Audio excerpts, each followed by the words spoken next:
माहिती तंत्रज्ञान आणि सांस्कृतिक कार्यमंत्री आशिष शेलार यांनी आज छत्रपती संभाजी महाराजांच्या वढू इथल्या समाधीस्थळी भेट देत दर्शन घेत पाहणी केली आहे। संभाजी महाराजांच्या समाधीस्थळाच्या विकासासाठी निधी कमी पडू देणार नसल्याचं शेलार यांनी म्हटलेलं आहे। स्मारकाचं सुरू असलेलं काम डिसेंबर 2026 पर्यंत पूर्ण करणार असल्याचंही त्यांनी सांगितलं।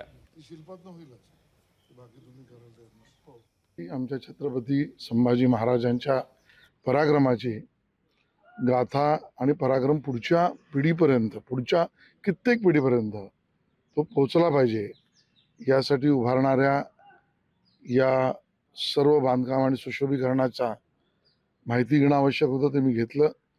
काही स्थानिक सूचना नागरिकांनी, संस्थांनी, यावर देखरेख करून चांगलं काम करणाऱ्या संघटनांनी मला दिलाय, त्याचाही समावेश करण्याचा विचार सरकार नक्की करेल।